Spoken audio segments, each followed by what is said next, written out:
egameni lika Jesu siyehla uNkulunkulu wethu lophilako siyatithoba moyingcwele kaNkulunkulu silibandla lakho egameni lika Jesu Kristu waseNazaretha sithi akekho ngosilo njengawe akekho babe longalinganiswa nawe umkhulu yesabeka inguye lenginguye uNkulunkulu waAbraham uNkulunkulu waIsaka uNkulunkulu waJakobe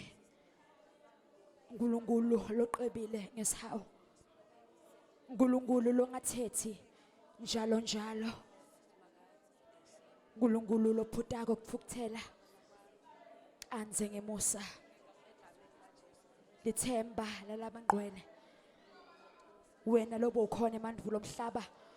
ungakasekelwa khona babe namuhla uyakuma Nkosi enguna phakathi sihlangene babe wethu lomuhle kulendzawo kungenqa yakho babe wethu lophilako ngegama lika Jesu siyati babe siyaqonza ukuthi ngabe baba sikho la kube awusuye uNkulunkulu lohlala etindzaweni etiphakeme kube awusuye uNkulunkulu lonemusa nalowehlulela ngemthetho qotho egameni lika Jesu Kristu waseNazaretha sendlala babe impilo yethu phambi kobuso bakho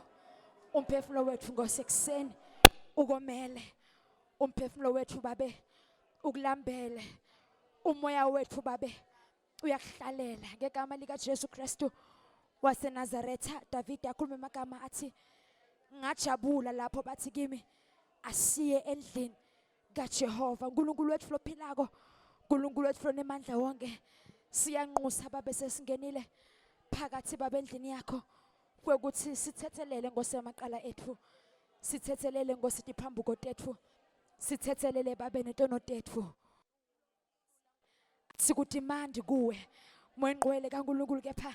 siyatithoba ngegama lika Jesu Kristu waseNazaretha ngoba siyati ukuthi asendanga kahle emihlane emalanga Nkosi siyona babe ngekuzindla siyona ngekufisa siyona babe ngeqabanga siyona ngekukhuluma uNkulunkulu wethu lophilako siyanxusa kwekuthi singqwelise engatini ya Jesu Kristu